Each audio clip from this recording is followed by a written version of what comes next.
Bismillahirrahmanirrahim. Innal hamdalillah nahmaduhu wa nasta'inuhu wa nastahdihi wa nastaghfiruh wa na'udzu billahi min shururi anfusina wa min sayyiati a'malina. Innahu man yahdihillahu fahuwal muhtad wa man yudlil falan tajida lahu waliyyan mursyida.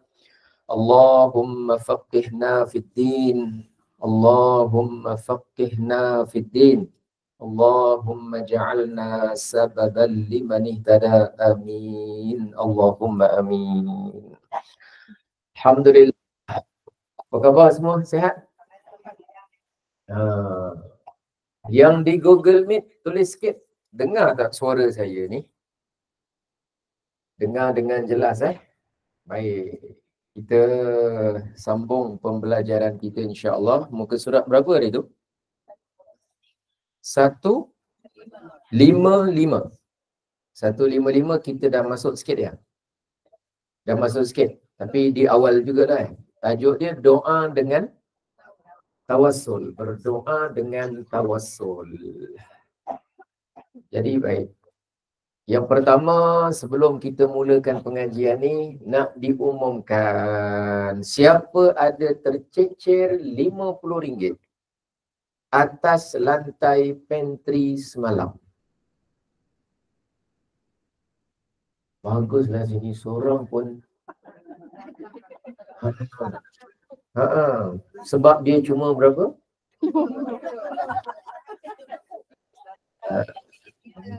Kalau 500, dia bukan soal jumlah dia tu.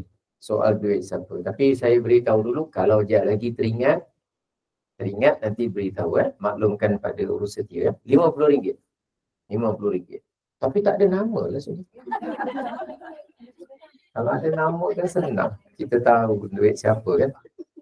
Saya diminta untuk mengumumkan. Yang kedua, kita nanti di hujung majlis, kita akan sama-sama mendoakan 2 orang. Boleh Yang pertama, Kak Mai sendiri. Wan Mai Zul sendiri. Dia sekarang mungkin sedang dapat ke klinik, mungkin dapat rawatan. Dan, klinik Klinik? Klinik. Ke dah sampai? Dah sampai dah? Okey. Kita doakan mudah-mudahan beliau sihat. Jadi saya pun tengok yang ni mudah-mudahan okeylah kita punya ni masuk. Yang kedua, nama empunya diri namanya Kak Oda. Mohon jasa baik kita semualah mendoakan abang beliau. Namanya Yusuf bin Abu Bakar akan menjalani major operation. Nanti kita sebut. Nanti kita hujung majlis kita doakan mudah-mudahan urusan beliau. Katanya membuang ketumbuhan dalam pankreas. Pankreas tu apa? Saya faham daun. Dia macam bentuk apa? Macam bentuk daun pankreas. Daun kan? Bentuk dia kan? Bentuk macam tu kan? Ke saya salah? Ke yang duk tu pankreas? Tu jantung. Ustaz melampau. Duk tu namanya pankreas. Kenapa? Jadi pankreas, faham gitulah. Jadi ada urusan operation, major operation. Kita doakan mudah-mudahan sembuhlah insya-Allah. Baik, itu soalan saya yang awal tadi. Doa tawassul dah hafal ke belum? Belum. Ya Allah, nak minggu berapa lagi? Baik minggu depan insya-Allah. Baik, soalannya dalam kitab kita ni muka surat 155. Bolehkah berdoa dengan bertawassul? Umpamanya, kalau bertawassul dengan amal soleh kita dah cerita minggu lalu. Yang mana sahabat Nabi, bukan sahabat Nabi, kisah yang dikisahkan oleh Nabi, 3 orang pemuda yang terperangkap dalam gua. Yang ceritanya siapa? Yang cerita kisah 3 orang terperangkap gua tu siapa? Rasulullah. Nabi yang cerita. Berlakunya adakah di zaman Nabi? Bukan. Adakah berlaku terperangkap dalam gua tu di zaman Nabi? Bukan. Berlaku zaman bila? Zaman dulu-dulunya telah berlaku. Rasulullah cerita itu sebenarnya nak memberitahu boleh berdoa, bertawasul dengan amal soleh. 2-3 orang pemuda amalnya beza-beza. Yang pertama, apa amalan dia? Jaga mak ayah dia dengan baik. Yang kedua, apa amalan dia? Menghindari perbuatan zina. Yang ketiga, apa amalan dia? Dia beri lebih daripada gaji yang patut dia beri. Jadi itu semua masuk dalam kategori amal soleh. Sekarang kita nak tengok pula tawasul dengan kemuliaan Rasulullah atau berkat Rasulullah, atau dalam bahasa Arab dipanggil jah. Dia panggil apa? Jah. Jah tu maknanya kemuliaan. Jadi kalau orang panggil mak jah, awak ingat mak jah awak aja. Jah tu bijahin Nabi. Bijahin Nabi tu maknanya dengan kemuliaan baginda Nabi. Itu makna jah dalam bahasa Arab. Ejaan dia jim, alif, ha. Jah. Boleh sebut jah, boleh sebut kemuliaan, boleh sebut keberkatan. Boleh. Sekarang kita nak tahu. Kalau dengan amal soleh, okey. Hari tu kita cakap apa? Anak-anak nak periksa maknya yang apa? Puasa contoh. Kemudian kita nak ajak orang datang rumah kita, doakan arwah sambil kita buat amal soleh, iaitu menjamu, memberi apa? Makan. Memberi makan, menjamu makan itu adalah amal soleh. Itu contohnya gitu. Sekarang bertawasul dengan kemuliaan Nabi pula. Contoh bahasa mudah gini. Ya Allah, aku mohon dengan keberkatan baginda Nabi. Aku mohon kepada engkau ya Allah dengan berkat kemuliaan Nabi. Itu namanya jah tadi tu. Nampak tajuk dia tu. Bolehkah berdoa dengan bertawasul? Umpamanya bertawasul dengan jah kemuliaan Nabi. Jawapan, itu yang paling ringkas dulu. Ia adalah hukum dia apa? Sunat. Maknanya kalau dibuat, insya Allah memperolehi pahala.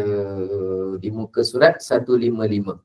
Diamalkan oleh para ulama. Nombor 1, Imam Syamsuddin bin Muhammad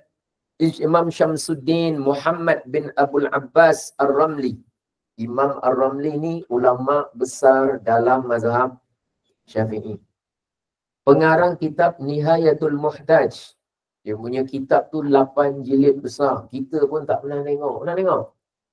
Memang belum, tak apa. Sebab kitabnya berbahasa, kata tak pernah tengok. Macam mana tahu berbahasa? Ini yang malas saya nak tanya lagi. Oh, main agak-agak. Inna lillahi wa inna ilaihi raji'un. Boleh pula dia agak-agak. Betul, memang kitabnya bahasa Arab. Kan dah betul Ustaz? Yalah betul, tapi hentam kan tak sama betul dengan tahu. Baik. Ketika dia menulis kitab yang 8 jilid itu, beliau berdoa di akhir kitabnya. Jadi doa itu saja menunjukkan perbuatan tu boleh. Jadi mana mungkin orang alim, orang soleh sengaja menulis di kitab dia doa yang tak boleh. Kalau dia tulis doa tersebut, bererti dia nak memaksudkan doa itu diboleh. Tu sambungan ayat tu penting tu. Menandakan sel-sel otak kita sedang berhubung. Banyak DHA dia. Inilah banyak sangat tengok iklan susu. Nak pilih susu anak, DHA bersama. Yang kami dah tak ada lah Ustaz. Kalau kami ada namanya Yaumul Qiyam. Kiamah terus. Baik, tengok tu. Apa kata beliau, Imam Ar-Ramli? Wallahu as'alu wa bi rasulihi atawassalu an yantafi'a bihi kama nafa'a bi aslihi. Aku bermohon kepada Allah. Tapi disusun ayat cantik sikit lah dalam segi bahasa Arab. Dan kepada Allah aku bermohon. Dan dengan Rasulnya aku bertawasul. Maknanya aku bertawasul dengan Rasul. Supaya kitab ini bermanfaat sebagaimana manfaat yang telah diperolehi oleh asal daripada kitab ini. Jadi beliau juga bertawassul dengan Rasulullah. Kalau boleh kita bertawassul juga dengan Rasulullah. Soalan saya, bertawassul dengan Rasulullah adakah menyembah Rasulullah? Ya atau tidak? Tidak. Tak ada sini yang sembah Rasulullah. Bertawassul Rasulullah dengan Rasulullah, adakah kita menyamakan Rasulullah dengan Allah? Ya atau tidak? Tak. Yang kedua, kita tak samakan Nabi dengan Allah. Yang ketiga, bertawassul dengan Rasulullah, adakah Nabi berkuasa memberi manfaat dan mudarat? Ya atau tidak? Tidak. Nabi tak ada berkuasa memberikan manfaat dan mudarat. Nabi tak ada kuasa. Soalan saya yang keempat, kalau gitu kenapa bertawassul? Ha?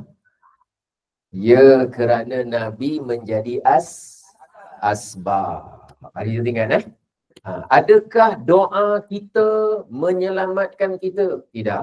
Adakah sembahyang hajat kita menyelamatkan kita? Tidak. Adakah sedekah kita menyelamatkan nyawa kita? Tidak. Tapi kenapa sedekah? Kenapa doa? Sebab sedekah, doa, solat hajat, semuanya menjadi apa? Dan asbab itu adalah asbab yang dibenarkan oleh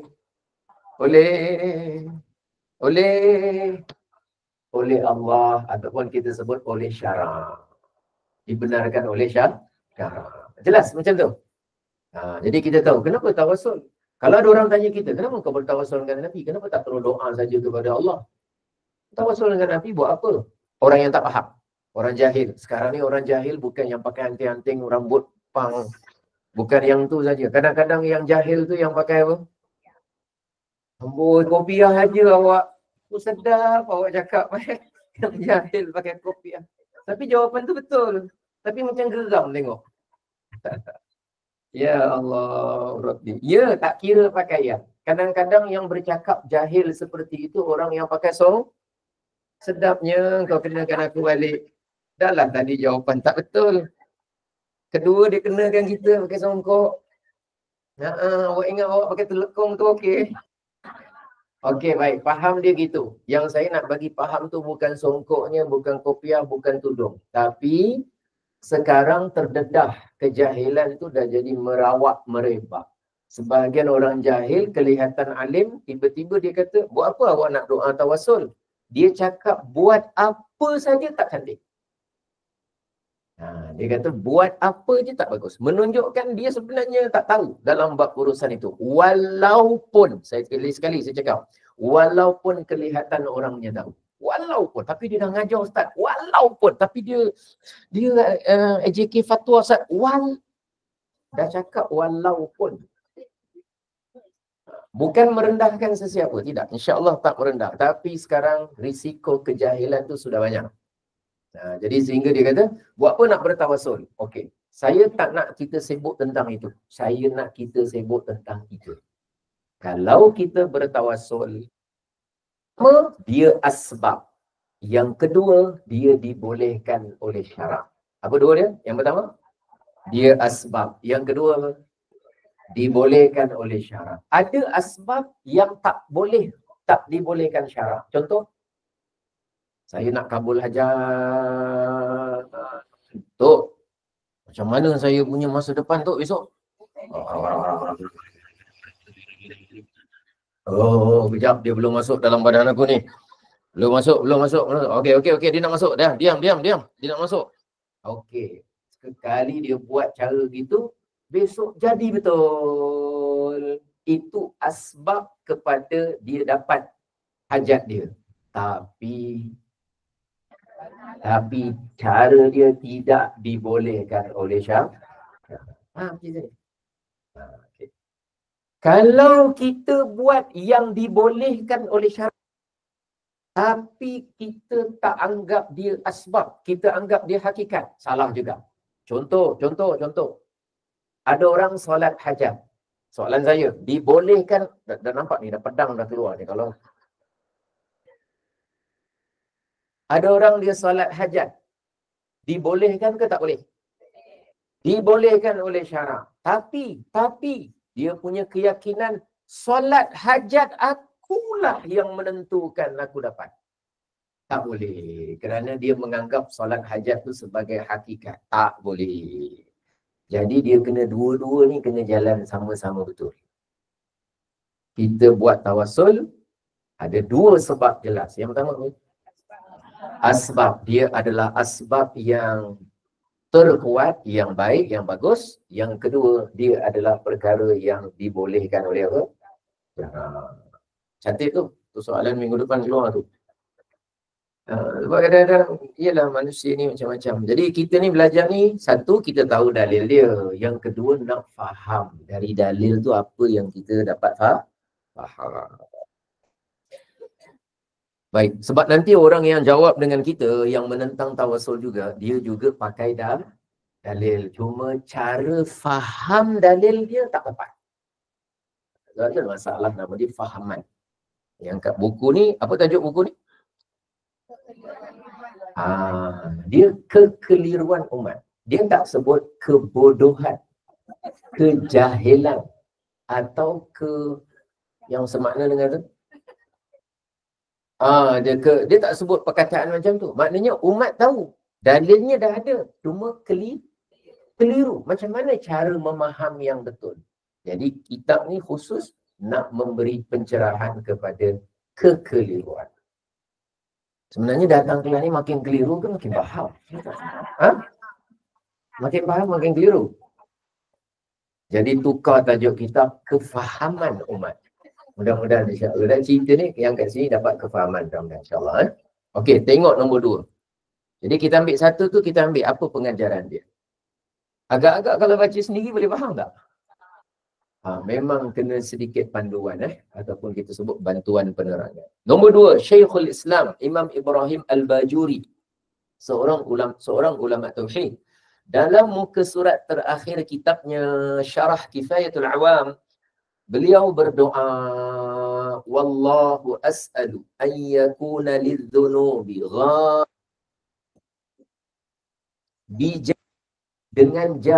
dengan kemuliaan. Bi itu maknanya dengan. Tu ejaan jah tu. Macam mana ejaan dia?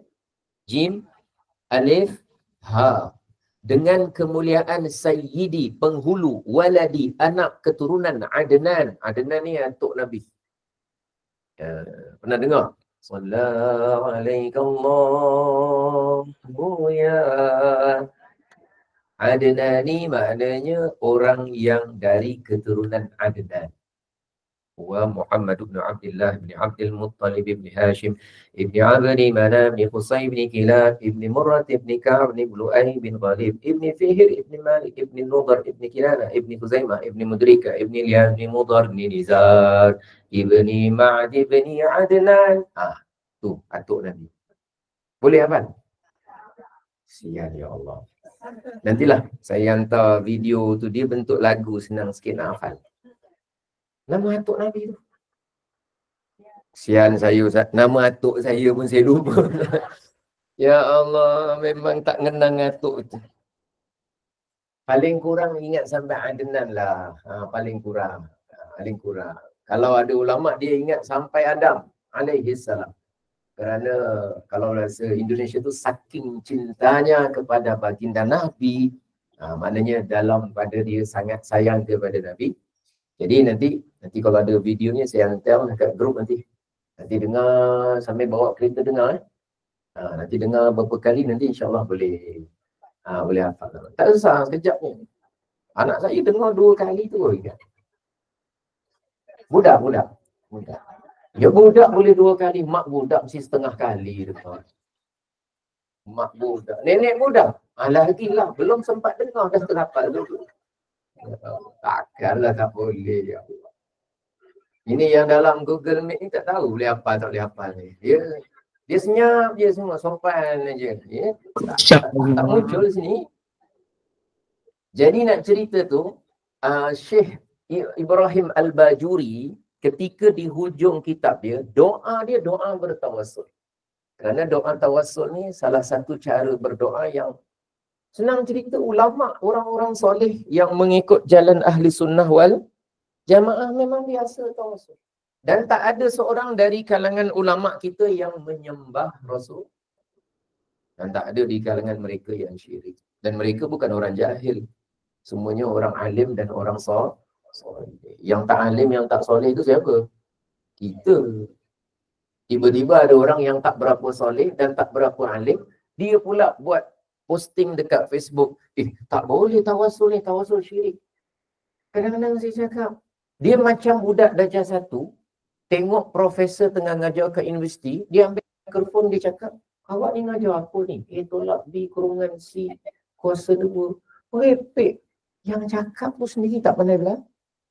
Tak pernah belajar, ambil FSR pun belum, tiba-tiba mengkritik satu orang yang sedang mengajar di Dewan Fakulti contohnya. Jadi umpama itulah hari ini kalau kita tengok fitnah berkaitan ilmu. Baik, apa maksud dia kat situ? Wallahu as'alu an yakuna lidh-dhunubi ghafiran bijahi sayyidi waladi adnani sallallahu alaihi fi kulli waqtin wa zaman. Dan kepada Allah lah aku bermohon supaya dia mengampuni segala dosa-dosaku dengan berkah, dengan jah, dengan kedudukan, dengan kemuliaan penghulu kepada sekalian keturunan Adnan. Siapa? Adnan tu atuk Nabi lah. Penghulu segala keturunan Adnan. Siapa penghulunya? Nabi Muhammad. Adnan atuk. Adnan ni dia punya keturunan dia. Lepas tu sampai satu peringkat namanya Quraisy. Fihir tu ada nama, 2 nama Quraisy. Daripada Quraisy itu ada banyak bani-bani. Sampai Nabi namanya Bani Hashim. Bani Hashim ada banyak anak. Sampai namanya Bani Muttalib. Muttalib nama siapa? Atuk Nabi Abdul Muttalib sampai Rasulullah. Jadi dalam keturunan Adnan yang begitu luas tu, penghulu ni siapa tadi? Nabi Muhammad sallallahu alaihi wasallam. Jadi beliau berdoa dengan jah, maknanya dengan berkat tawassul dengan penghulu keturunan keturunan Adnan, mudahan sambung sebelah. Mudah-mudahan Allah merahmati baginda pada setiap waktu dan setiap masa. Zaman tu maknanya masa. Jadi kalau ditanya siapakah ulama yang membolehkan doa secara bertawasul? Sampai sekarang saya tak tahu jumlahnya berapa. Sebab terlalu ramai. Mazhab Syafi'i, ulama dalam ni. Yang penting dia itu dari segi akidah ahli sunnah wal jamaah. Whiteboard ni boleh tulis ke? Dia boleh tulis sendiri?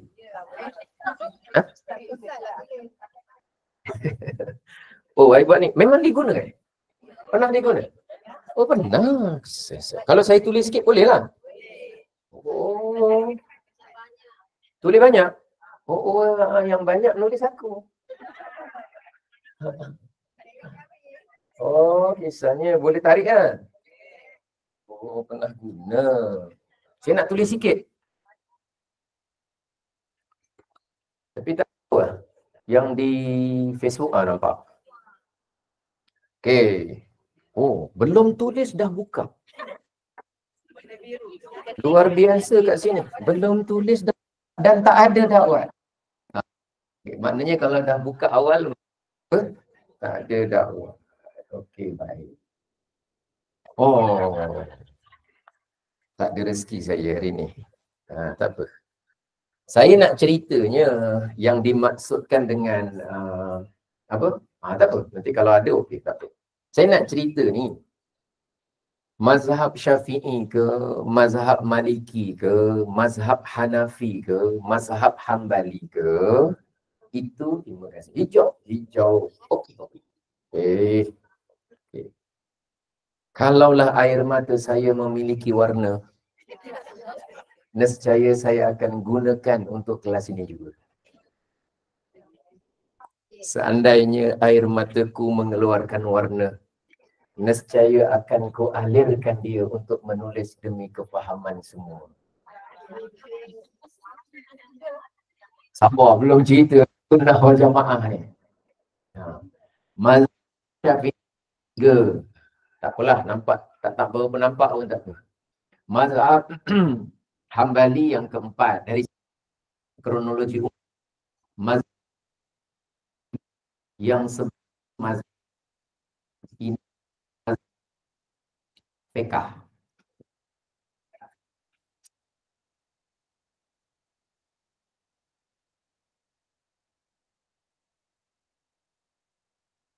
Mazhab Maliki dengan Syafi'i beza tak? Ada beza tak? Ada beza tak? Oh, memang ada kan? Mazhab Hambali cara semayang dia ada beza tak? Macam sah batal wuduk ada beza tak? Ada. Semua ada beza ni. Walaupun dia berbeza secara fiqh, tapi sebenarnya dalam bab akidah mereka semua sama. Namanya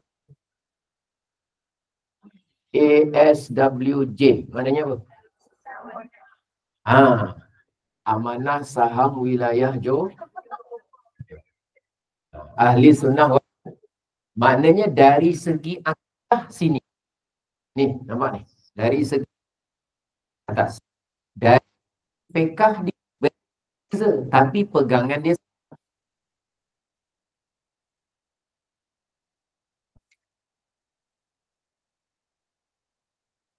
oleh Imam Abu Hanifah, mazhab Hanafi. Saya akan mendapati bahawa yang dia percaya dengan yang imam saya percaya.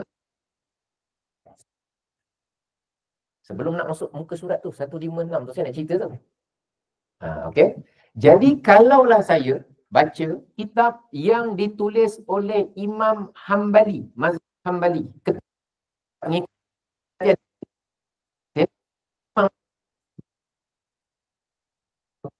yang dipercayai oleh Imam Hambali, mazhab Hambali, Imam Ahmad bin Hanbal, dengan imam ini, dengan yang ini, semua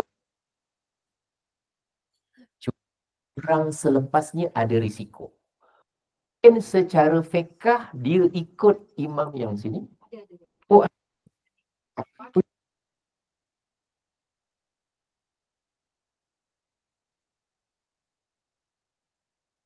156 ni. Jadi, mungkin saja yang bila dah sampai generasi bawah ni, ada yang dia punya fiqh dia cara solat diikut mazhab Hambali, tapi ada yang dia punya akidah dia ikut jalan lain. Maknanya akidah dia tak sama, tapi fiqhnya dia ikut mazhab Mungkin juga ada orang dia ikut fiqhnya mazhab Maliki, cara semayang ikut, tapi pegangan akidah percayaan yang lain. Jadi yang lain ni kita tak nak kacau dulu. Kita nak tengok semua imam-imam dan anak murid dia serta ulama-ulama yang ramai ni, mereka semua kebanyakannya mengatakan tawassul itu boleh ke tak boleh? Boleh. Janganlah masuk semua tajuk. Kepala kita jadi apa? Okey, kita tengok dulu. Dia punya tajuk dia. Baru saya nak tanya cerita tu. Para imam dan hufaz yang membolehkan amalan apa tu? Tawassul. Hufaz kat sini maknanya apa? Hufaz kat sini maknanya ialah ahli hadis. Yang menghafal hadis, kalau tak silap saya, lebih 100,000 lah. Dia ada gelaran dia, lebih 100,000 atau berapa. Tak apalah tentang nombor, tapi ceritanya menghafal hadis. Baik, siapakah para imam, a'immah, dia punya plural tu a'immah, dan hufaz yang membolehkan bertawassul? Jawapan mereka itu jumlahnya berapa? Ramai. Antaranya apa? Imam Malik, ketua mazhab apa ni? Maliki. Betul. Yang kedua Imam Syafi'i, ketua mazhab apa ni? Mazhab Syafi'i.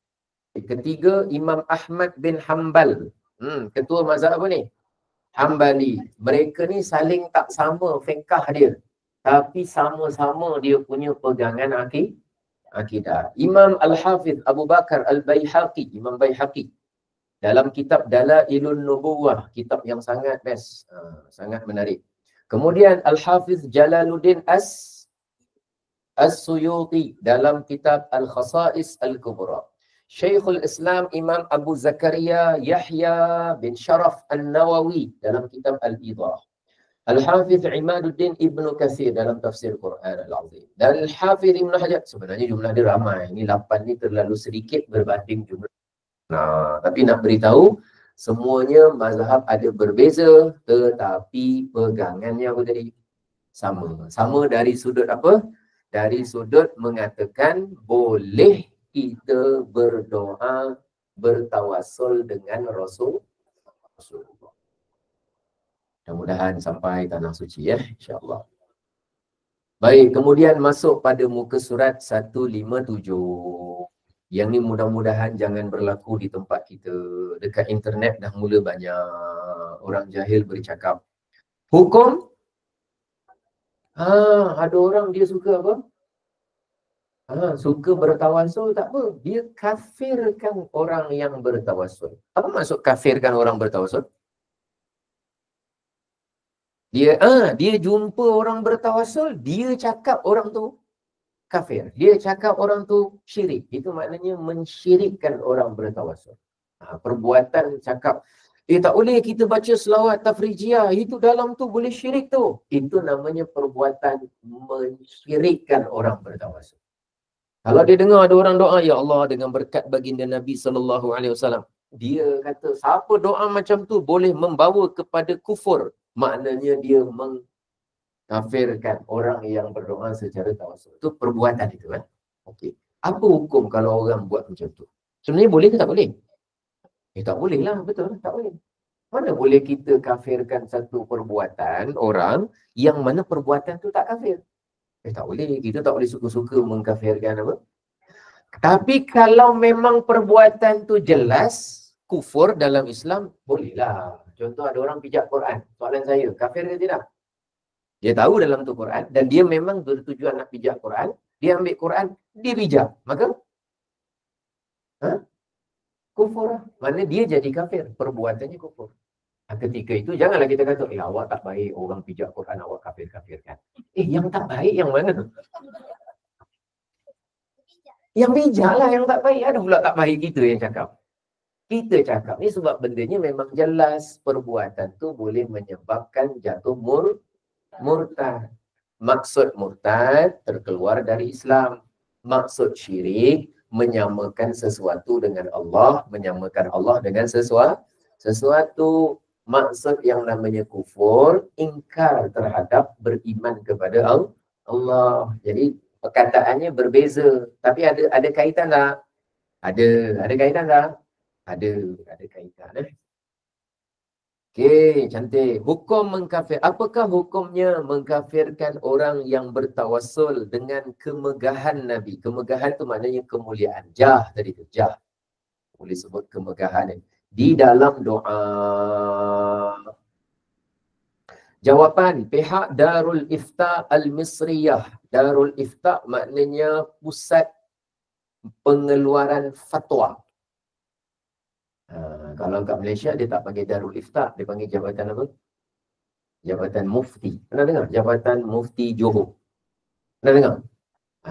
Apa yang pernah dengar tu maknanya dia tempat kat situ dapatkan fatwa. Dapatkan fatwa. Itu ada orang tanya, Ustaz, ni kalau gini macam mana ya? Batal tak dia punya puasa? Sebab sekarang ni dia kena masukkan gas gini. Oh, saya kata saya tak tahu. Sila rujuk tanya Jabatan Mufti Johor. Kalau dekat Mesir dia tak panggil Jabatan Mufti, dia panggil apa tu? Darul Ifta. Al-Misriyah maknanya apa? Mesir. Al-Misriyah maknanya Mesir. Al-Misri Mesir lah. As-Saudi Arab Saudi. Al-Iraq Iraq. Al-Urduni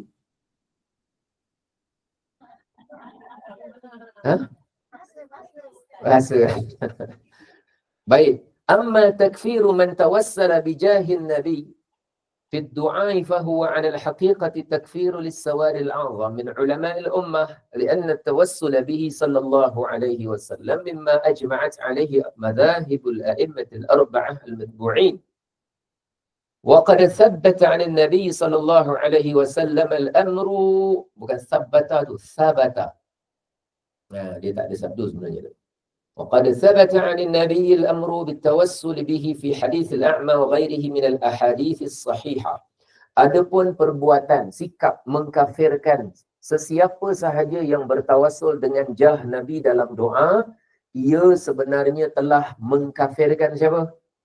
Majoriti umat Islam yang terdiri daripada para ulama umat ini, kerana bertawassul dengan baginda Nabi adalah termasuk dalam perkara yang ijma', maknanya sepakat ke atasnya mazhab-mazhab imam yang 4 yang diikuti. Maknanya imam-imam 4 mazhab ni sepakat tawassul tu boleh ke tak boleh. Dan sesungguhnya telah sabit suruhan daripada baginda untuk bertawassul dengan baginda Nabi seperti yang terdapat dalam hadis yang menceritakan seorang sahabat yang ada tahu hari tu cerita dia? Mata dia buta kan? Yang mana selainnya pun ada dalam hadis-hadis yang sahih yang lain.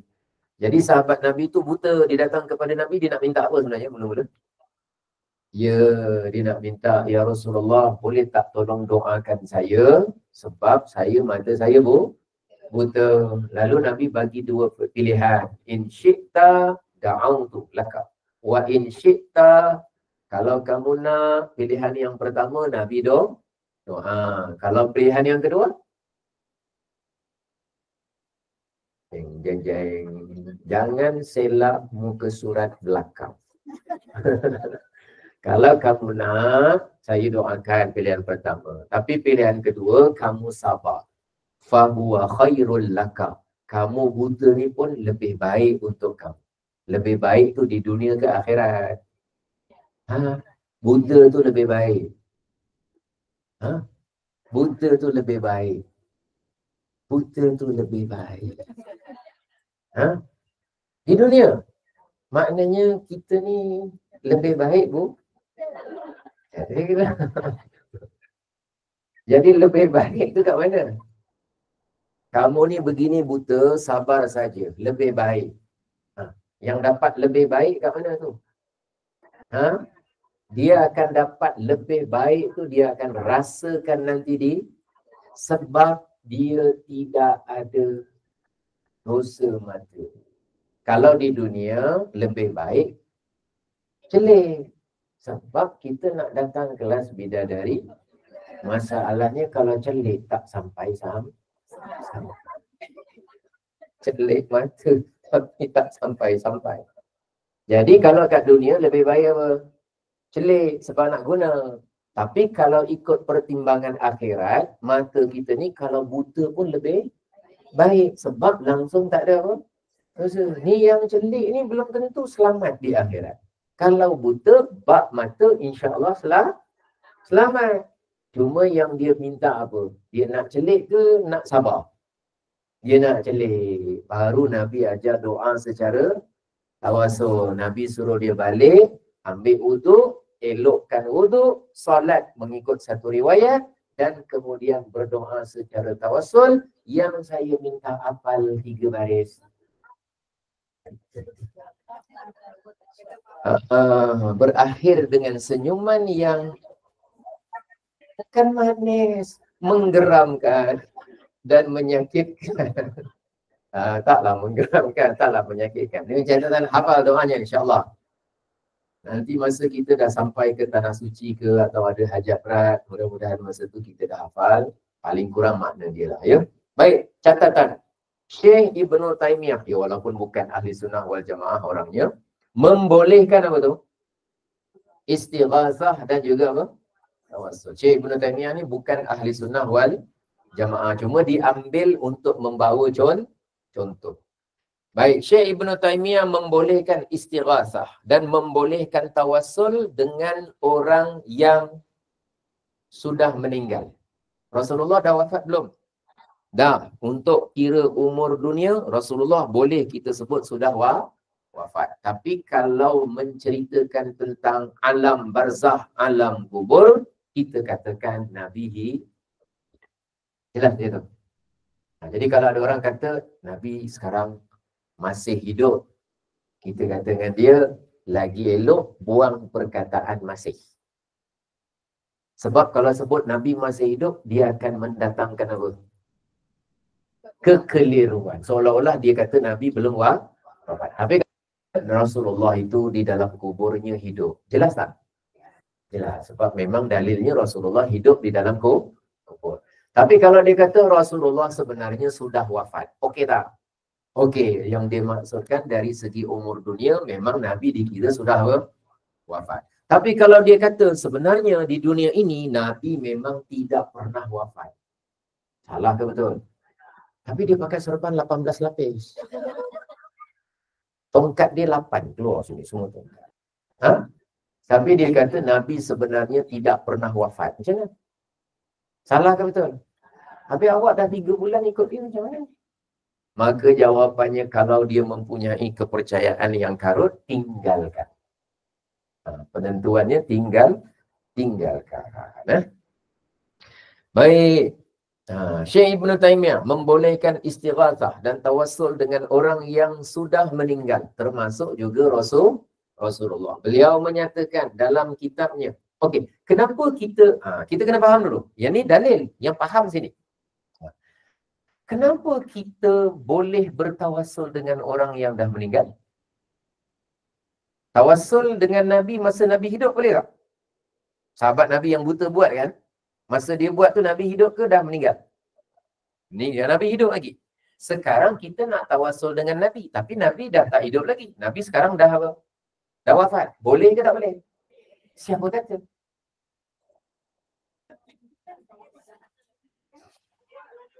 Dah dia nuding kita. Ya Sayyidina Umar bin Al-Khattab, Bilal bin Harith Al-Muzani, ingat tak yang dah kemarau. Ada?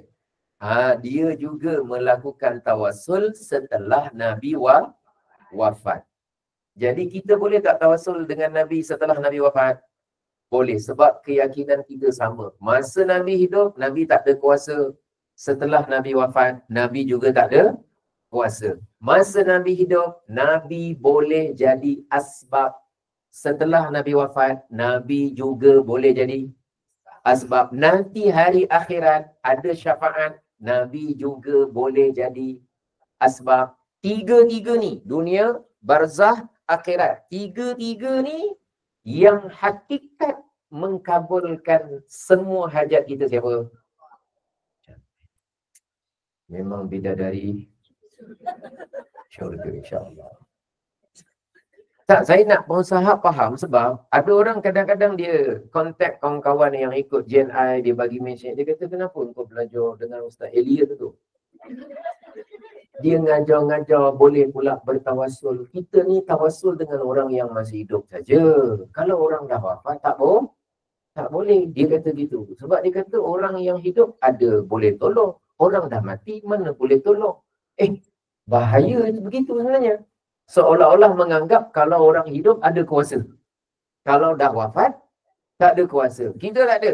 Yang hidup pun tak ada kuasa, yang dah wafat pun tak ada kuasa. Tapi yang hidup boleh jadi asbab.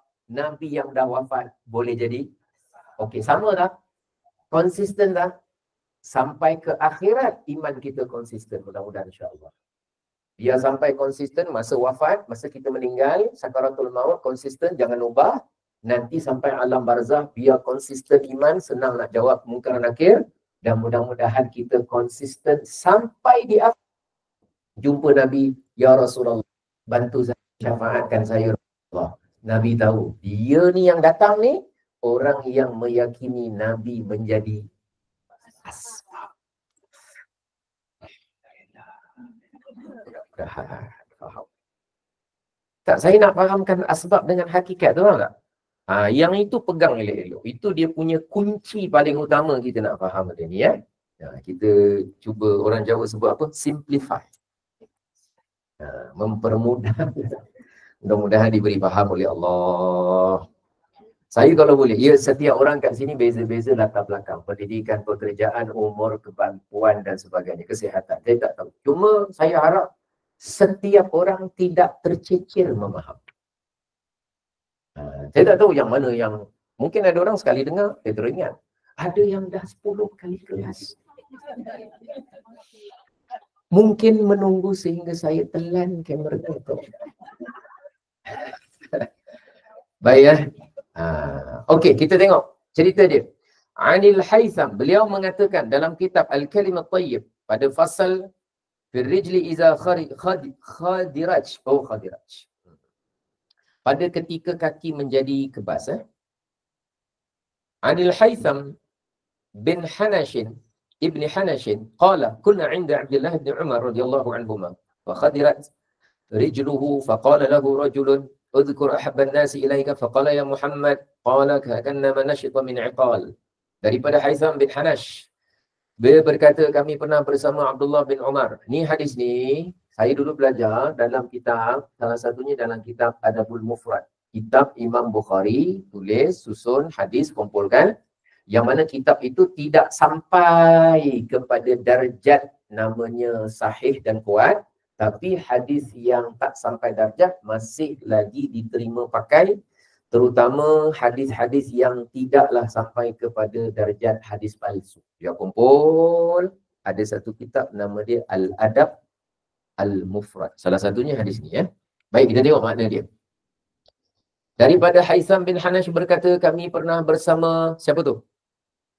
Abdullah bin Umar, maknanya anak kepada Sayyidina Umar, Ibnu Umar atau Abdullah bin Umar. Seperti disebut radhiyallahu anhuma.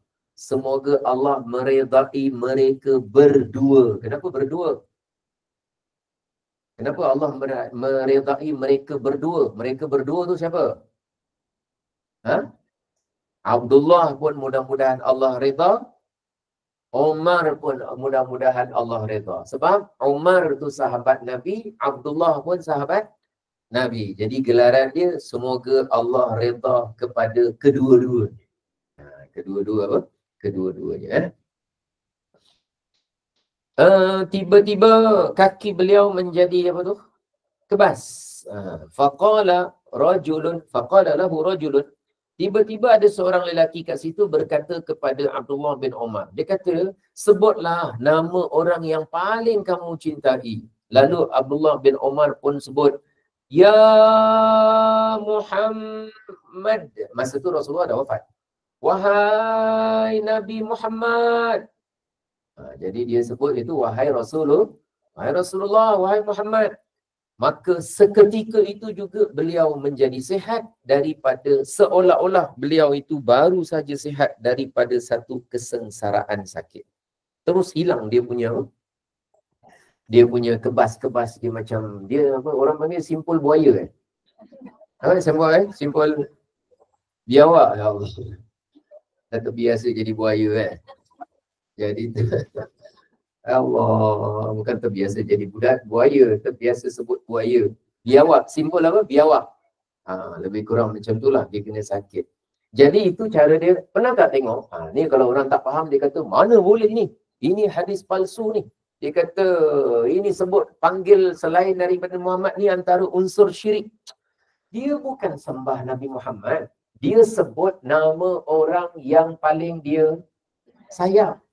Pernah tengok tak budak aksiden jatuh motor, dia angkat masuk ambulans, mak sakit mak, mak sakit mak. Mak dia tak ada situ. Mak dia tak ada situ. Kenapa mak sakit mak? Kenapa mak? Sebab dia sayang mak dia. Orang yang selalu rawat dia, orang yang selalu jaga dia, orang yang dia ingat selalu. Jadi dia sebut, mak, oh mak. Takkan tiba-tiba, mak sakit mak, duduk mak sakit mak, sakit mak. Mak dia tak ada. Yang angkat nurse. Bakal menantu mak dia. Tapi dia sebut mak. Takkanlah kita datang situ, kita kata asyrakta billah, engkau telah syirik kepada Allah. Dia tak sembah mak dia, cuma dia ni meluahkan perasaan sayang pada mak tapi kerana menahan sakit. Kan gitu kan? Kita faham gitu kan? Tak bolehlah tiba-tiba satu orang sebut, Ya Rasulullah, Ya Muhammad. Tiba-tiba kita kata syirik. Dia cuma menyebut nama. Dalam hatinya memohon kepada Allah agar sakitnya dihilangkan. Jadi orang yang dia sayang Nabi Muhammad.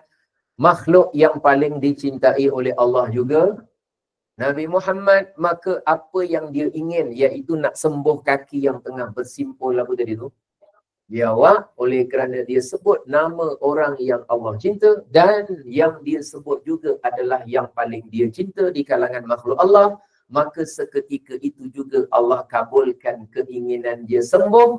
Lalu disebut tiba-tiba kakinya terus menjadi sembuh. Faham ni cerita ni? Oi, mustahak ni sebab kalau orang tak faham, oh syirik ni. Ya, saya tak nafikan. Kita tidak boleh berkompromi perbuatan syirik. Siapa terlibat dengan sihir, insyaAllah bidadari syurga yang ada ni tak ada yang terlibat, insyaAllah. Yang terlibat dengan pawang-pawang, bomoh-bomoh yang tidak mengikut syarat, jangan ada Saya pernah jumpa satu orang. Ustaz, saya teman sepupu saya, Ustaz. Teman gimana? Dia ajak jumpa satu bomoh tu, Ustaz. Saya kata, Wan pergi ke? Pergi, tapi saya tak buat, Ustaz. Saya kan dah belajar, jadi saya tak buat. Saya kata, dia ni faham ke tak faham dalam hati? Saya cakap, pergi mana? Pergi tu pergi teman dia. Saya teman dia nak jumpa bomoh tu. Betul saya cakap, teman dia buat apa? Yelah, nanti bomoh tu bagi tahu kena buat apa, nanti dia punya akan datang gini. Dalam otak saya masa tu tak boleh hadam perkataan dia. Saya cakap, aku yang salah dengar ke, otak aku yang tak fungsi ke? Dia teman, tapi dia cepat-cepat tangkis. Tak, Ustaz, tapi saya tak buat, Ustaz. Saya tak buat. Saya cuma teman aja. Ya kalau awak dah belajar, janganlah pergi apa. Teman. Agaknya dia tak faham agaknya lah. Agaknya dia tak faham. Maksud kita jangan buat tu maksudnya, nasib baik dia tak jawab. Ustaz kata jangan buat, Ustaz tak cakap jangan teman. Kalau dia cakap, saya nunggu juga dia cakap gitu. Seandainya. Geram betul. Macam mana boleh ada sel otak yang sampai, tak tahu ada sel atau dah tak ada. Jadi saya bila dengar tu saya kata, alamak, rupanya dari situ saya belajar. Saya belajar sesuatu apa? Rupa-rupanya ada orang yang tahap pemahaman dia sangat rendah. Rupanya orangnya jenis lurus. Memang betul. Saya try. Saya tanya 2-3 soalan. Saya kan kadang-kadang soalannya nakal kan. Tapi saya try itu saya nak baca fikiran dia apa. Rupanya saya dapati orangnya apa? Lurus. Dia lurus. Pada dia kalau tak boleh, yang penting aku tak buat. Tapi kalau aku teman, kawan buat tu terserah dia lah. Tapi aku tolong hantarkan pergi. Kan kalau kita fikir logik kan tak kan. Tapi dia fikir macam tu. Jadi kita kena cakap sebenarnya buat pun tak boleh. Dan kalau ada orang nak buat, paling kurang bagi tahu dia tak boleh. Cuma kalau dia berkeras nak buat, itu cerita lain. Tapi kita dah apa? Beritahu. Oh, kita kena beritahu Ustaz. Ya, beritahu. Dan janganlah tolong hantar. Tak perlu tolong teman, tak payahlah. Kalau habis saya nak cakap apa kalau saya tak tolong dia? Boleh tanya gitu. Takkan saya nak ajar cara menipu. Banyak modal menipu ni. Tapi tak bolehlah menipu. Cakaplah benda tu tak boleh. Aku tak boleh teman kau buat benda yang tak boleh. Cakap aja. Dan dia agaknya dia lurus. Jadi kawan dia pun apa? Ambil kau ni jenis lurus. Ikut aku. Agaknya lah. Saya tak tahu. Saya tak tanya detail. Cuma saya semak. Kenapa dia boleh fikir gitu? Saya tanya gitu. Jadi, rupanya ada orang yang kadang dia punya pemahaman dia rendah. Jadi kalau dia teman saja, tak tahu kalau dia kira ikut betul-betul, dia tak boleh buat gitu. Tapi kalau dia lurus dan dia memang tak faham, Allah ampunkan, Allah malah. Tapi kita terangkanlah. Terangkanlah. Itu pengalaman. Jadi pengalaman saya, rupanya ada orang kadang-kadang sampai pemahamannya. Tak apalah. Mudah-mudahan Allah ampunkanlah. Baik, kemudian. Kemudian. Yang kedua, tengok sebelah. Muka surat 159. Syekh Ibn Taymiyah membenarkan tawassulnya Nabi Adam kepada siapa? Nabi Muhammad sallallahu alaihi wasallam. Membenarkan tu maknanya mengakui kisah itu benar. Memang betul pun. Memang betul pun. Nabi Adam ketika dia dah kita sebut melanggarlah perintah Allah tentang larangan memakan satu jenis buah yang ada dalam syurga tu kan. Wala taqraba hadhihi syajarah. Jangan kamu berdua. Kamu berdua tu siapa? Nabi Adam dan isteri lah. Masa tu dah ada Nabi Adam. Nabi Adam dah ada dalam syurga dengan Hawa. Lalu kamu jangan mendekati pokok ini. Fatakuna, nanti kamu termasuk di kalangan orang-orang yang zalim. Zalim maknanya bukan jahat. Zalim tu maknanya tidak mematuhi perintah. Kita kalau tak mematuhi perintah Allah, kita sebut orangnya zalim. Zalim maknanya melakukan kesalahan lah. Jadi akhirnya digoda oleh siapa? Syaitan. Syaitan sampai hasutan dia kepada Nabi Adam. Ada sebahagian ulama cerita syaitan datang tu nangis-nangis. Jadi Nabi Adam dikatakan belum ada pengalaman kan, kena tipu, kena apa kan. Belum ada pengalaman, belum ada pernah jumpa. Jadi dia tengok ada syaitan ni nangis-nangis. Lalu dia tanya, Tan, tak, istilahnya gitulah, tak adalah pakai tanya Tan. Habis Ustaz, kawan saya nama dia Tan, Ustaz macam mana? Yelah, tak, saya nak cerita. Nak ceritanya tu. Jadi dia kata, kenapa nangis-nangis ni? Kata syaitan, aku nangis ni bukan pasal aku. Ada nangis pasal aku? Pasal kau. Aku? Kenapa tak pasal aku?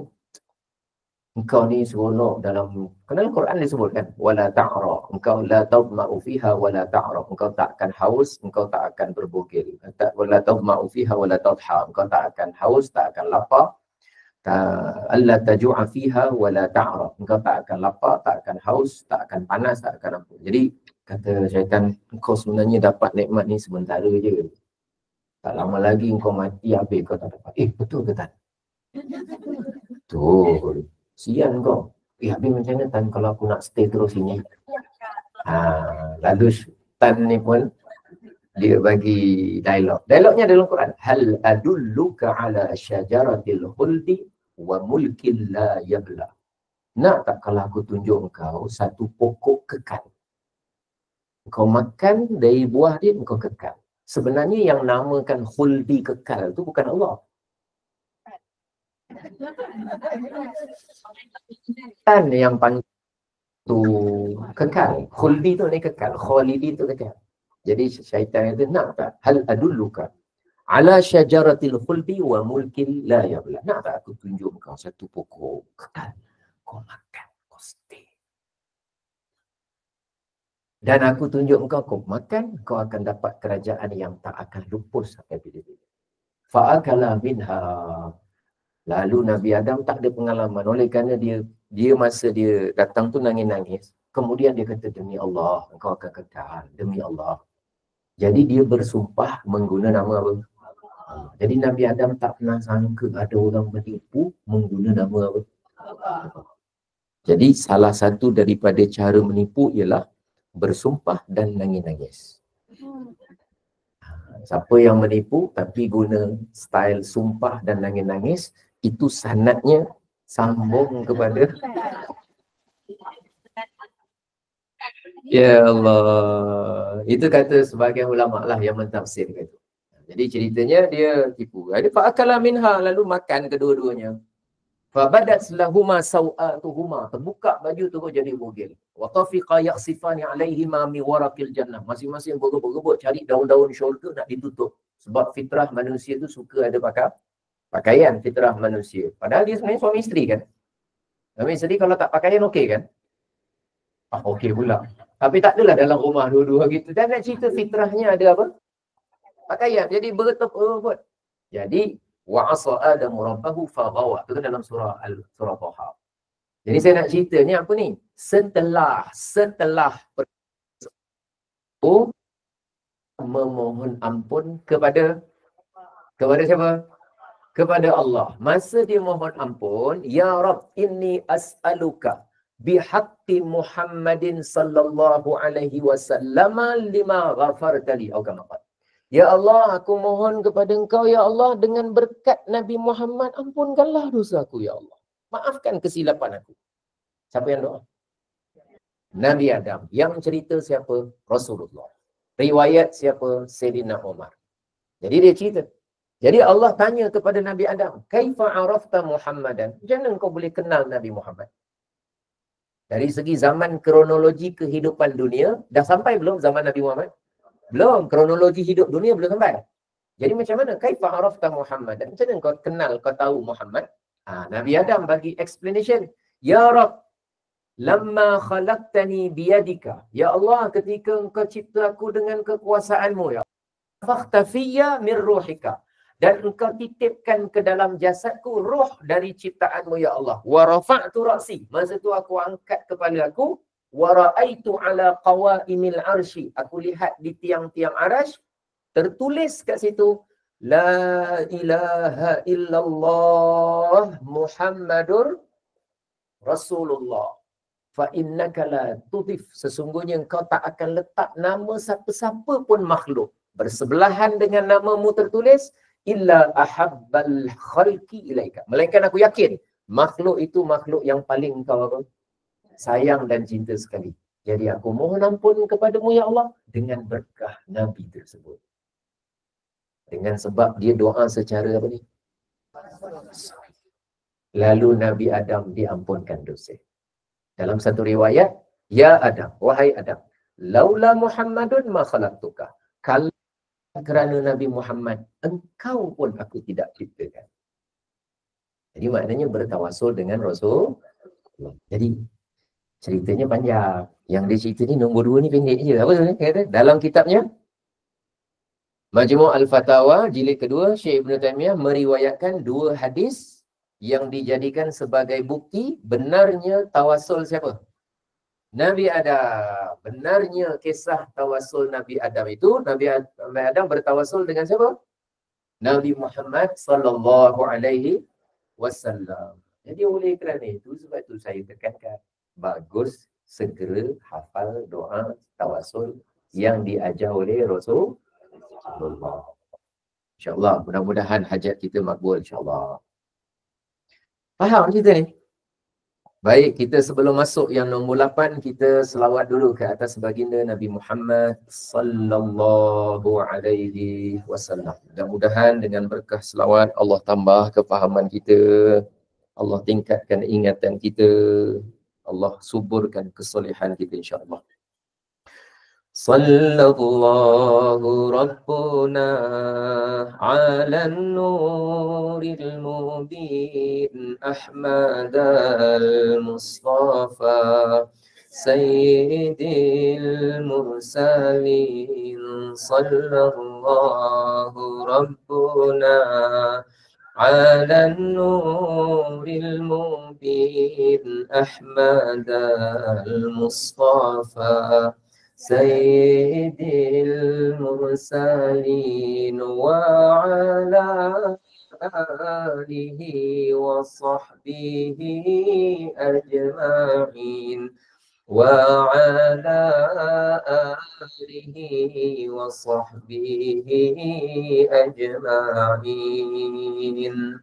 Sallallahu Rabbuna على النور المبين أحمد المصطفى سيد المرسلين. صلى الله ربنا على النور المبين أحمد المصطفى سيد المرسلين وعلى آله وصحبه أجمعين وعلى آله وصحبه أجمعين. صلى الله ربنا على النور المبين أحمد المصطفى Sayyidil mursalin sallallahu rabbuna ala nuril mubin Ahmad al-Mustafa Sayyidil mursalin wa ala alihi wa sahbihi ajma'in وعلى آله وصحبه أجمعين اللهم صل وسلم وبارك عليه وعلى آله. Muka surat 159. Apa tajuk dia? Ya? Tabarruk. Huruf ni kaf. Kalau dalam bahasa Arab kita nak tulis ejaan dia macam mana? Tabarakah.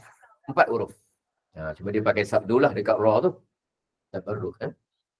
Baik, persoalan ini kan, kalau tawassul, kalau tabarruk, saya suka yang buat hanya orang yang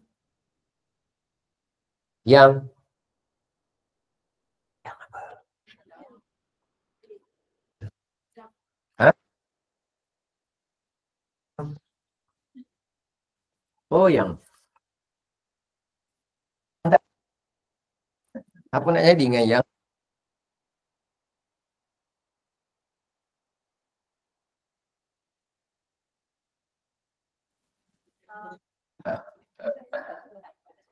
Baik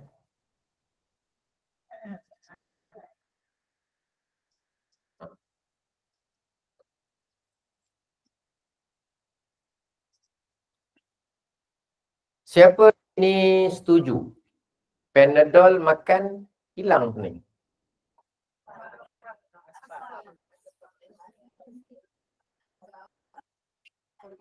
Siapa setuju? Awak ingat saya ada masa nak? Siapa setuju? Tak faham juga soalan. Awak ingat saya ada masa nak sakit kepala? Saya tak ada masa nak sakit kepala. Saya nak tanya ni. Siapa setuju? Dia dah ramai orang. Dia setuju bahawa ramai orang dia makan Panadol hilang sakit kepala. Setuju ke tak setuju?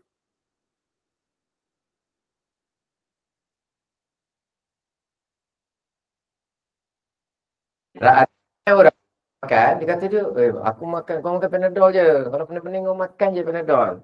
Setuju tak? Ramai dah orang makan, dia hilang pening kepala dia. Setuju? Tak setuju. Tapi kita tahu ada yang ramai orang dia makan, hilang pening kepala. Setuju? Benda yang diuji, cuba, dibuat, dah diuji, dah dibuat, bergenerasi apa semua, begitu dia punya fakta dia. Itu namanya asbab. Tapi secara apa? Ada maknanya kajian, penemuan, percobaan, ulangan, dah berkali-kali, pembuktian, data, fakta, itulah itu cara ada. Secara syarak maknanya diperintahkan atau digalak atau dibenarkan. Contoh, ada orang sembuh daripada sakit. Adat, asbab dia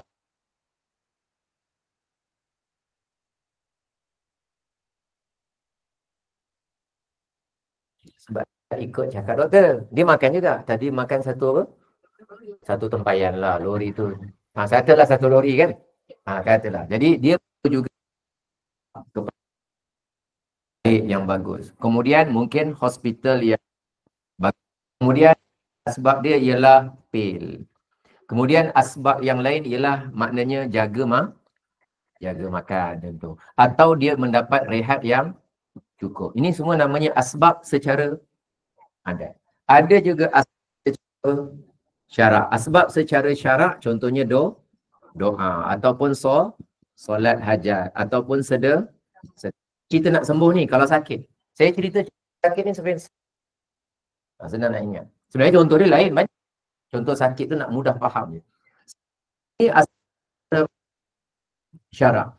Jadi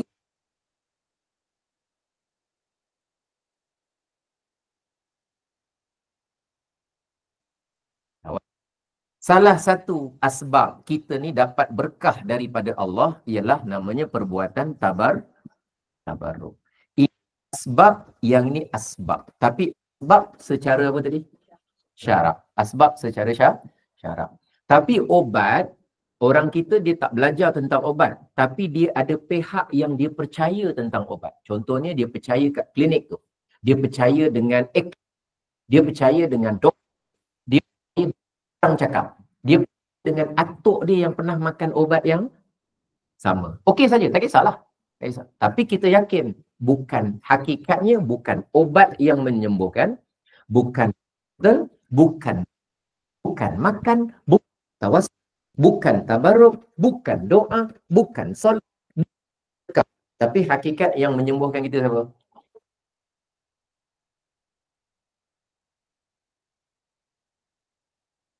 Gimana orang itu dia semua yang dia buat ni, yang ni syaratnya dua. Apa dua tadi?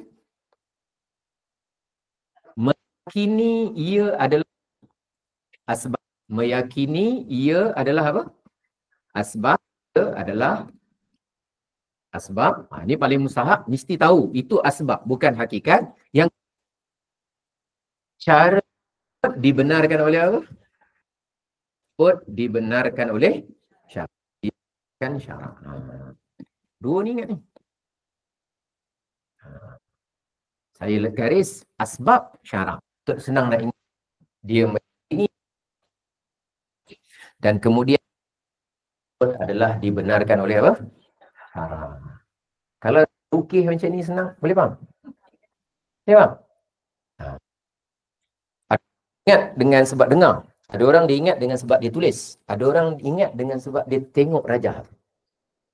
Jadi setiap orang kan mempunyai kekuatan yang berbeza-beza kan. Jadi mungkin ada orang dia tengok, oh macam.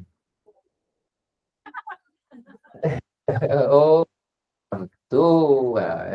Okey lah. Maknanya, kenapa Ustaz selama ni tak lu? Kan kata salah saya juga. Tadi salah pakai songkok.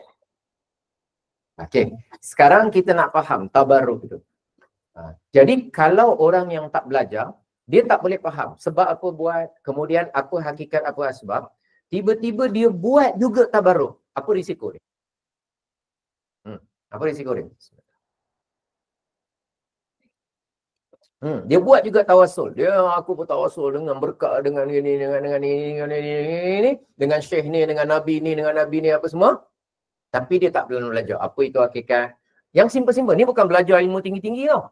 Ini ilmu yang apa? Untuk kita je, fardu ain biasa-biasa. Saya tak ada cakap ni ilmu ni untuk ilmu sembunyi ni. Ilmu yang apa yang belajar ni boleh terbang-terbang. Balik dah tak payah pakai kereta. Tak ada. Ini tak ada cerita terbang-terbang. Tak ada. Ini cuma cerita pakai song. Tak, maknanya bukan merendahkan ilmu, bukan. Saya nak beritahu benda ni bukan terlalu sukar untuk faham, tapi mesti faham. Mesti faham. Tak boleh lah, mesti faham. Jadi saya nak cerita tu. Jadi kalau dia langsung yang mesti faham ni pun dia tak pernah belajar dan dia tak tahu boleh. Kalau dia terus belajar nak ikut tarik. Ya. Syirik bukan salah amalan, tapi salah siapa? Salah dia, perbuatan dia sendiri. Padahal tawasul boleh tak?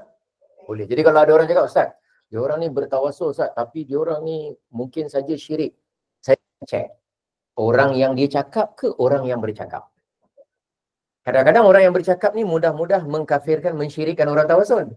Dia ada masalah fahaman. Atau yang dia sedang cakap masalah kejahilan. Faham maksud saya?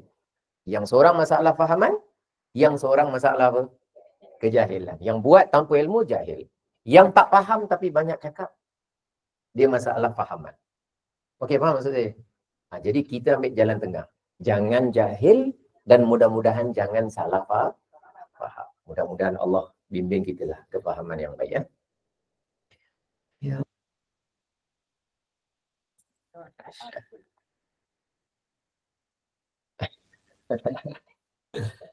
Okey, baik. InsyaAllah Allah beri kita faham lah. Minta betul-betul kepada Allah supaya Allah beri kita faham.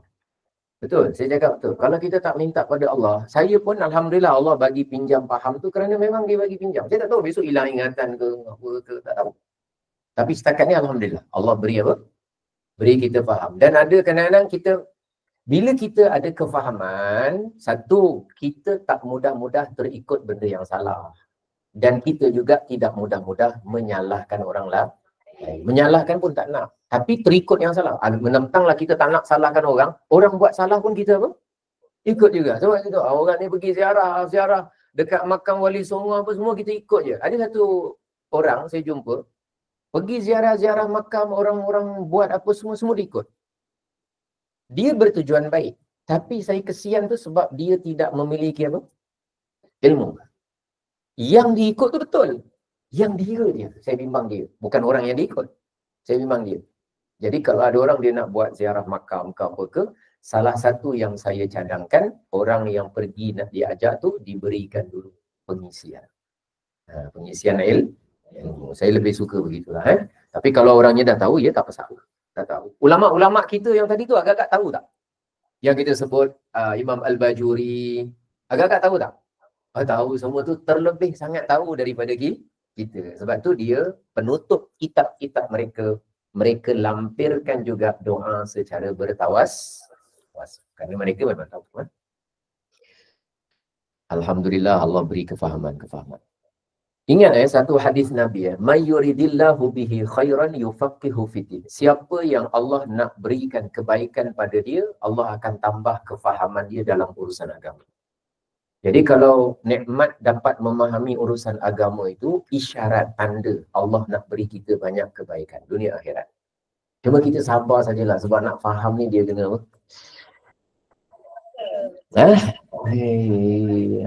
Nak hafal pun tunggu doa tu kena ambil mah. Baik. Soalan, apakah erti tabarruk? Jawapan, tabarruk itu berasal daripada perkataan apa? Barakah. Apa makna barakah? Apa makna berkat? Dia tukar balik barakah. Apa makna barakah? Tabarruk. Dia kan dia punya word dia sama kan? Huruf ba, huruf ra, huruf kaf. Ta ni je. Saya nak cerita tu dia huruf root word dia, kata akar yang sama. Baik. Asal makna barakah ialah apa tau? Berkembang atau bertambah. Sebab tu namanya berkah. Dulu walimatul urus kita dah makan. Dulu lain tau. Dulu makan apa? Hidang Dia letak angkat pakai tulang kan. Satu-satu pinggan kan. Lepas orang tu dah makan 3 pinggan. Lepas tu masih dia nak balik tu dia dapat berkat. Berkat tu maknanya orang ni dah makan. Tapi dia bagi lagi. Itu namanya tambahan. Bila tambahan tu berkat. Walimah yang sama tapi dapat tambahan. Jadi kalau kita sebut Lailatul Qadar malam yang berkah, jumlah jam dia sama je kalau kita kira dengan malam yang lain. Tapi Allah beri tambahan. Tapi tambahan apa? Tambahan pahala, tambahan kebaikan, tambahan kemakbulan, tambahan rahmat, tambahan tu. Jadi kita panggil malam yang berkah. Kadang-kadang tengoklah tambah apa, tapi yang penting ada pertambahan berkah.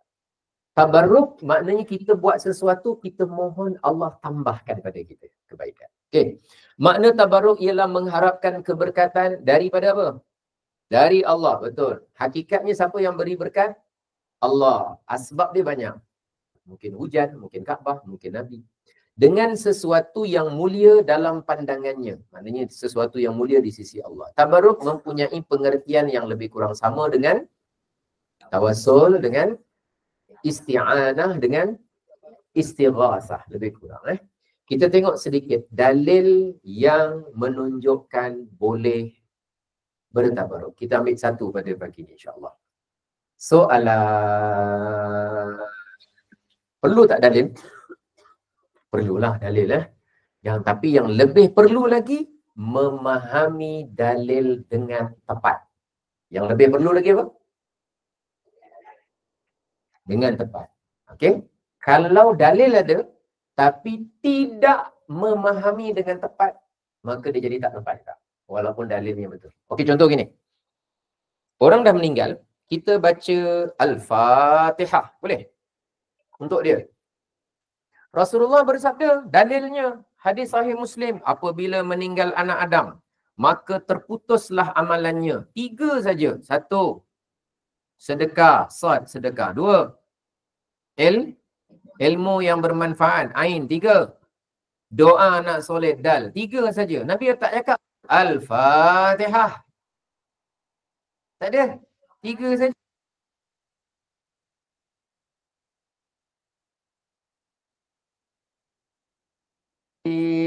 Wal Quranil Hakim. Ini hadis sahih riwayat Imam Muslim. Imam Nawawi pun juga riwayatkan.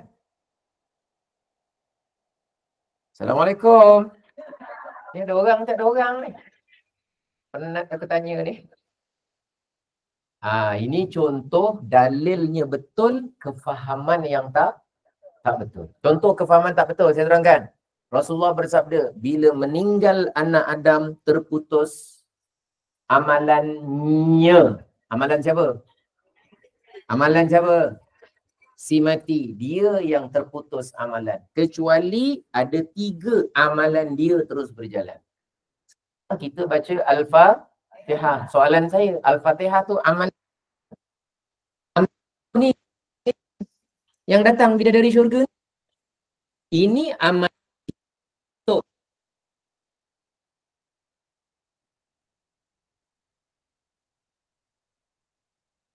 tak boleh. Orang Yasin tak boleh. Semua tak boleh. Atas alasan dah terputus apa? Amalan. Memang terputus. Tapi yang nak terputus tu kalau dah mati, awak terputus. Iyalah kan, kita kan masih hidup kan? Ini yang datang arwah atau kan ini masih hidup kan? Jadi Nabi tak kata apabila meninggal anak Adam terputuslah segala amalan orang yang hidup untuk dia. Nabi tak kata. Jadi maknanya kalau ada orang sebar-sebar artikel dalam WhatsApp apa semua, sebab tu kita sebut kadang ada dalil yang sahih tapi kefahaman tidak sahih, jawapan dia tidak sahih. Bukan salah dalil, salah apa? Kefahaman dia terhadap dalil. Jadi dalil penting tak? Penting. Tapi yang lebih penting tadi aman terhadap dalil. Itu penting ya. Ya Allah, berikanlah faham. Mustahab tu, ya Allah. Zaman sekarang sebab orang sibuk pasal dalil, jadi saya pun kenalah explain lebih tentang dalil. Dulu saya belajar, tapi saya tak fikir kalau orang nak belajar tu perlu sampai saya terangkan detail dalil tu sebenarnya begini, salah faham gini. Awak buat amalkan insya-Allah okey. Tapi sekarang cabaran banyak, jadi kena jugalah sedikit terangkan. Baik, soalan, apakah dalil yang membolehkan apa tu? Tabarruk. Dalil dari Al-Quran dan juga daripada apa? Hadis Nabi. Jawapan, antara dalil dari Al-Quran, perkataan Nabi Yusuf. Dialognya ada dalam Quran. Nabi Yusuf berkata, sebagaimana Allah firmankan, "Izhabu biqamisi hadha fa'alquhu ala wajhi abi ya'ti basira." Dia cakap dengan adik-beradik dia, abang-abang dia, kamu pergilah balik ke kampung sekarang dengan membawa bajuku ini. Kemudian letakkan baju aku ini, dia buka baju dia. Nabi Yusuf dia pakai baju. Lepas tu dia buka baju dia. Baju dia telah menyentuh tubuh dia.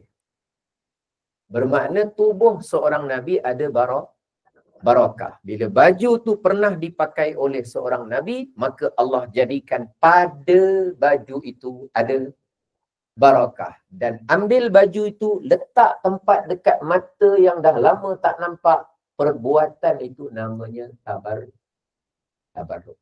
Perbuatannya namanya tabarruk. Baju tu ada apa? Barakah. Siapa yang buat ni? Nabi apa yang suruh ni? Nabi Yusuf. Dia suruh buat pada siapa?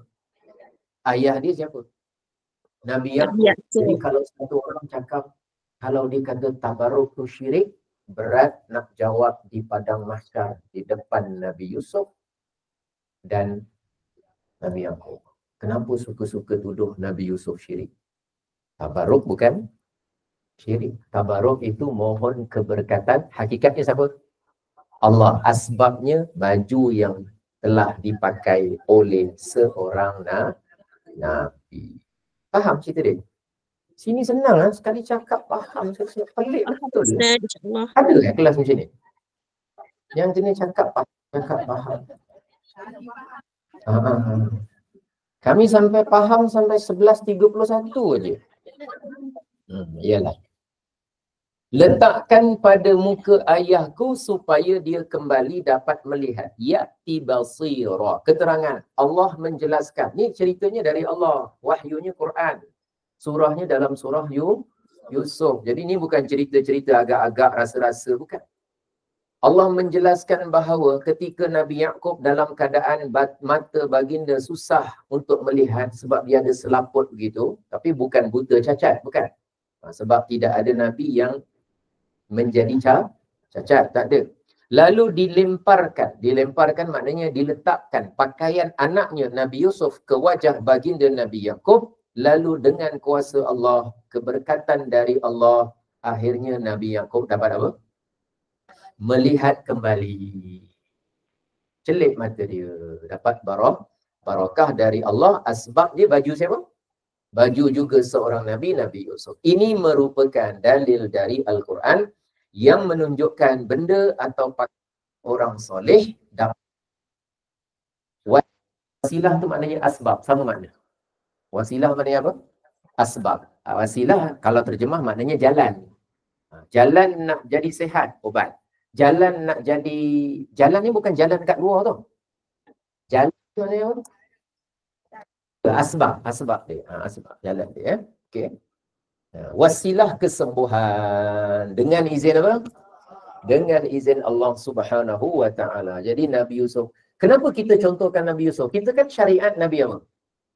Nabi Muhammad kan? Tapi kenapa kita ambil syariat cara Nabi Yusuf, cara Nabi Yaqub? Kenapa kita ambil? Kan saya beritahu, kalau bab akidah semua Nabi sama. Saya dah cakap, kalau bab akidah semua Nabi apa? Sama. Dalam tawassul ni nak tahu syirik ke tak syirik, kufur ke tak kufur, murtad ke tak murtad, semua Nabi sama saja. Syariat saja yang ada apa? Beza-beza sedikit. Hatta dalam 4 mazhab tadi pun berbeza. Tidak menyebutkan makhluk dengan Allah dengan makhluk.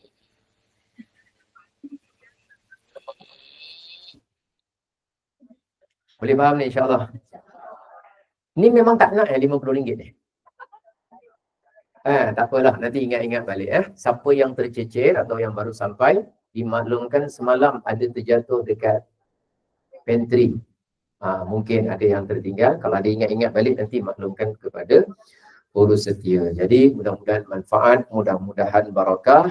Kita sampai sini dulu boleh?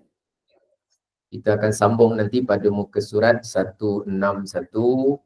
Kalau saya laju sangat, beritahu nanti pada urus setia. Kalau perlahan sangat pun beritahu kepada urus setia. Sebab takut laju sangat, nanti tak faham. Atau perlahan sangat, lambat nak habis kitab ni. Jadi saya nak pun boleh, nak perlahan pun boleh, nak terus tutup tak belajar pun okey saja. Jadi saya kembalikan. Cuma saya nak ajak kita masing-masing biniyati syifa, dengan niat supaya kesembuhan. Kita sama-sama bacakan surah Al-Fatihah boleh ya? Untuk orang yang kita maksudkan ni, Yusuf bin Abu Bakar. Berat ni ujiannya. Mudah-mudahan dia punya kesakitan dia sembuh. Operation ambil masa 7-8 jam ni. Mudah-mudahan berkah waktu duha, berkah majlis ilmu, berkah di tempat yang mulia, masjid, dan bertabaruk dengan amal soleh. Allah berikan kesembuhan kepada Tuan Encik Yusuf bin Abu Bakar. Bisirril Fatihah. A'udzu billahi minasyaitonir rajim. Bismillahirrahmanirrahim. Alhamdulillahi rabbil alamin. Arrahmanir rahim. Maliki yaumiddin. Iyyaka na'budu wa iyyaka nasta'in. Ihdinas siratal mustaqim. Siratal ladzina an'amta 'alaihim ghairil maghdubi 'alaihim waladdallin. Saya kembalikan kepada Kak Mai, silakan. Baik, terima kasih. Alhamdulillah, terima kasih Ustaz dan terima kasih juga kepada semua jemaah yang datang hari ini, kadang-kadang cantik-cantik semua. Okey, sedikit pengumuman. Pada sampai ke hari kejadian, tak tahu berapa lama, 31 hari bulan Disember, insyaAllah kita akan adakan majlis Asma'ul Husna, Majlis Ratib Al-Atas, Asma'ul Husna, Muslimat, Perdana. InsyaAllah. Makan dulang nak kali ni? Nak. Jadi insyaAllah kita akan ada bagi satu. Dia satu, so take note esok ni dah 1 hari bulan. Minggu tu, tahun tu kita dah start cuti 1 Ahad. Nak ingatkan. Kita akan adakan macam biasa, pukul 9 pagi dah mula. InsyaAllah sarapan disediakan juga. 9 pagi dan kita habis dalam pukul 11 macam tu. Okay? Dan temanya adalah putih, penutup putih hidung dan putih baju. Okey. Yang keduanya, cerita pasal putih hidung, putih baju ni, kita kan gunakan Dewan Maria Holding, dan dalam masa yang sama saya nak bantu beliau untuk jualkan